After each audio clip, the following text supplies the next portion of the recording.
দুটো কাঁকরোলকে আমি এভাবে 4 ফালি করে নিয়েছি। এবারে প্রেসারে আমি হালকা সেদ্ধ হতে দিয়েছি। সিটি লাগাইনি, সিটি লাগিয়ে নিলে বেশি সেদ্ধ হয়ে যাবে। হয়ে গেছে সেদ্ধ করা কাঁকরোলগুলোকে। এবার আমি কাঁকরোলের ভেতরের বীজগুলোকে এভাবে বের করে নেব।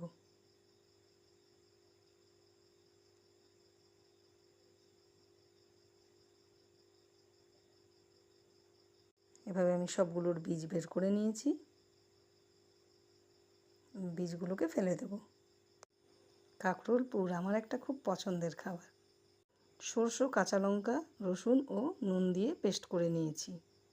এবারে কড়াইতে সর্ষের তেল দিয়ে দিলাম। সুজি, বেসন, নুন ও হলুদ একসাথে ফেটে নিয়েছি। এবারে আগে থেকে তৈরি করে রাখা সর্ষের পেস্টটা এর মধ্যে আমি দিয়ে দিলাম। এবারে ব্যাটারে চুবিয়ে আমি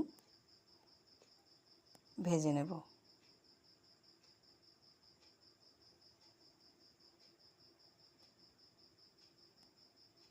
এভাবে একটা একটা করে কাঁকরোল পুর আমি এর মধ্যে দিয়ে দেব।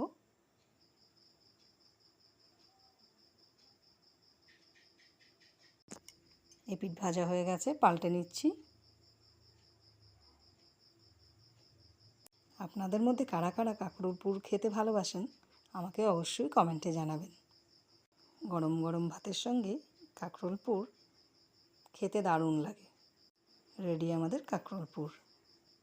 আপনারাও বাড়িতে বানিয়ে অবশ্যই আমাকে কমেন্টে জানাবেন খেতে কেমন হয়েছে। অতি অল্প উপকরণে যদি সুস্বাদু খাবার খেতে চান তবে আমার এই চ্যানেলটাকে অবশ্যই সাবস্ক্রাইব করুন।